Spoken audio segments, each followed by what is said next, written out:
Hello मित्रांनो, तर तुमचा वाज सकाळी काही जिमला गेला नाही का वर तुमच्यावर झालाय असा काही स्कॅम. तो पण कोणी केला माझ्या मोबाईलने. एवढा बेकार धोका दिलाय मोबाईलने, अलार्मच वाजलं नाही. का बरं तुम्ही एवढा हुशार की मी एकच दिवस असं लावून ठेवता. आता उद्यापासून परत अलार्म लावू आणि नक्की जिमला जाऊ. आणि राहिलं तर आपल्या रिझल्टचं, तर मला पडलेले 80% म्हणून थोड्या तुमच्या भावासाठी टाळ्या होऊन जाऊ त्या कमेंट मध्ये. आणि घरच्यांना वाटलं होतं तुमच्या भावाला पडावं 99% भाई साहब कुछ ज्यादा नहीं हो गया ये? मतलब कुछ भी। पण ते काय आपल्याकडून शक्य नव्हतं. आणि मग त्यांना मिनिमम 95 तरी पाहिजे होते म्हणून ते थोडे चिडत होते. तर आता आहे ना आपल्याला पाणी भरायचंय का आपण तुम्हाला माहितच आहे. आपल्याला काय मार्क पडले नाही म्हणून आता काय करायचं, 4-5 दिवस गप गुमान घरचे जे बोलन का ते काम करायचं. घरचे गोष्ट आपण खुश.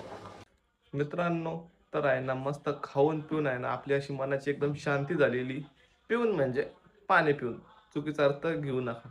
आणि परवा दिवशी आपण जे जिमला गेलतो का, त्याचं दुःख आज कळतंय का बरं. पाठ एवढी जाम झाली ना, उठलं तरी दुखतंय नाही का. पण आहे ना आपण आता एखादी चक्कर मारू आणि येऊन मस्त सनाट झोपून येऊ.